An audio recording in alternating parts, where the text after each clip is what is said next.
Portuguese people was declined in India. Cheating చేయడం అనేది వెన్నతో పెట్టిన విద్య అంటారు దాన్ని.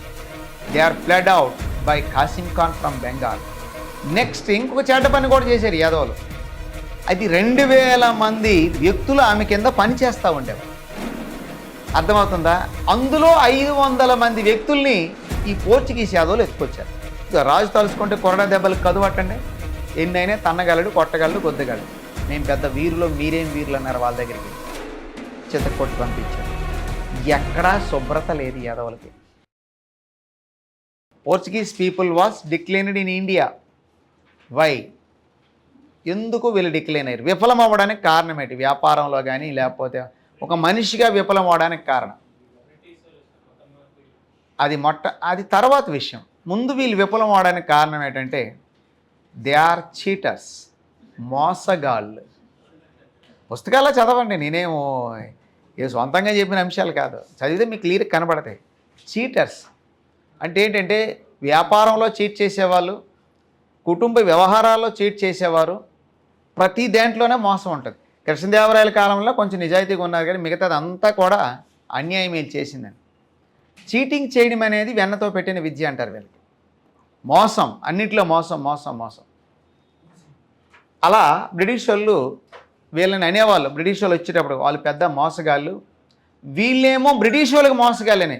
ఇప్పుడు ఒకరు చెడ్డ మాటలు మాట్లాడుతున్నారంటే అర్థమేంటి? వీడి దగ్గర చెడ్డ ఉంటేనే ఇంకొకటి మీద తోయడానికి ప్రయత్నిస్తాడు. అర్థమవుతుందా?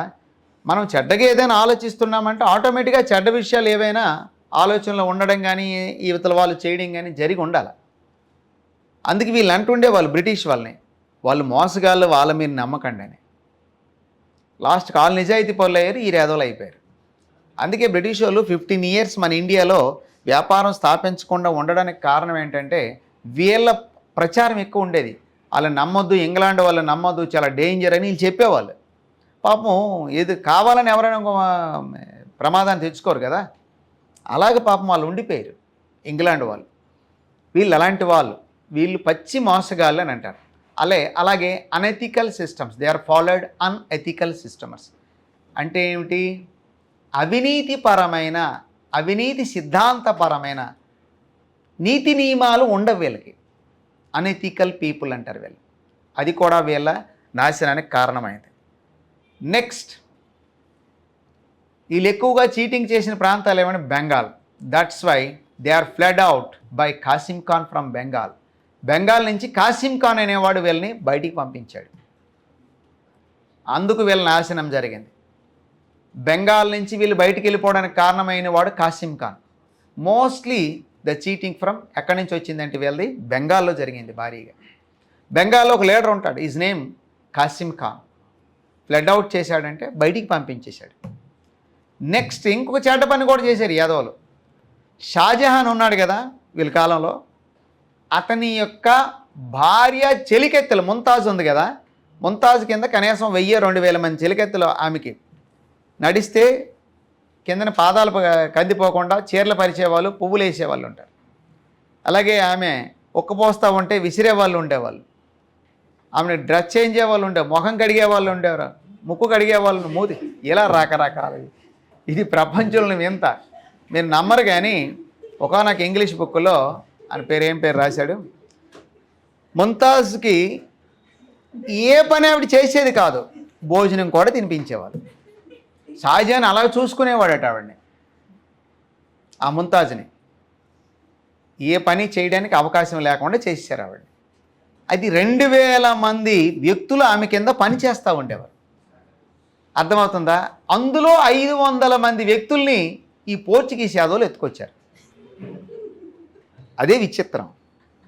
దాంతో షాజహాన్కి పిచ్చి ఎత్తుకొచ్చి భార్య పనిచేస్తున్న ఎత్తుకుపోతే ఊరుకుంటాడా? పుస్తకం రాశాడు, క్లియర్గా చదవండి అకాడమిక్స్లో. ముంతాజ్ చెలికెత్తెలు తీసుకొచ్చినందుకు మొత్తం బ్రిటిష్ వాళ్ళని నార్త్ ఇండియాలో లేకుండా, పోర్చుగీస్ వాళ్ళు నార్త్ ఇండియాలో లేకుండా తరిమి కొట్టాడు. ఎవరు? షాజహాన్. అంటే they are conflicts with Shahjahan, that's why they are declined. Shahjahan లాంటి వాడితో తలకాయ నొప్పి తెచ్చుకుంటే ఊరుకుంటాడా? రాజు తలుచుకుంటే కొరడా దెబ్బలకు కదువట్టండి, ఎన్నైనా తన్నగలడు, కొట్టగలడు, గొద్దగలడు.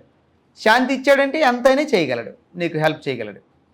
So they are conflicts with Shahjahan. And they are conflicts with Maharashtra Peshwa Bajirao. Maharashtra Peshwa బాజీరావుతో కూడా గొడవలు తెచ్చుకున్నారు. అప్పుడు పీష్వాలు మహారాష్ట్రలో పరిపాలిస్తా ఉన్నారు. అది కూడా రాయండి.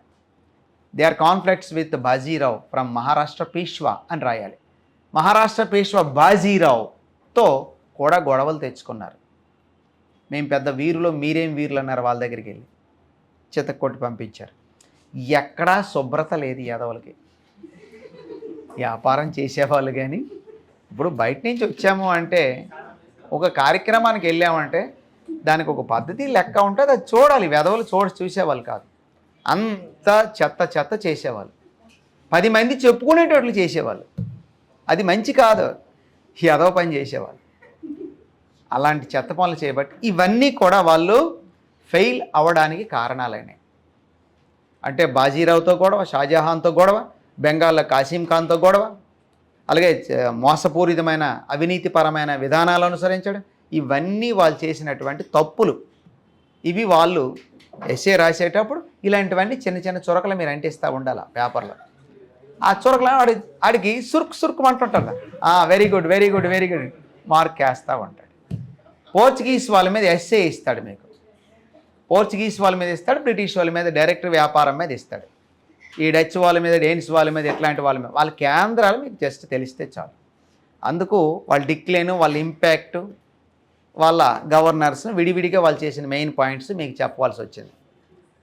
ఇది పోర్చుగీస్ వాళ్ళు చేశారు, ముందుకు వెళ్ళారు. ఫైనల్గా శ్రీకృష్ణదేవరాయలు ఎప్పుడు చనిపోయాడో అప్పటి నుంచి వీళ్ళ యొక్క ప్రాబల్యం తగ్గిపోయింది. ఆ పాయింట్ రాసుకోండి. Mostly the flourish was declined after death of Srikrishnadevaraya. ఎక్కువగా వీళ్ళ యొక్క ఫ్లారిష్ అనేది ఎప్పుడు తగ్గిపోయింది? శ్రీకృష్ణదేవరాయలు చనిపోయిన తర్వాత పోయింది. ఆ పాయింట్ ఖచ్చితంగా రాయాలండి. శ్రీకృష్ణదేవరాయలు ఉన్న 20 ఏళ్ళ కాలం పాటు రెచ్చిపోయినారు వీళ్ళు. ఇలా అలా రెచ్చిపోలేదు. భారతదేశమే మాది అన్నదినిగా ఫీల్ అయ్యారు.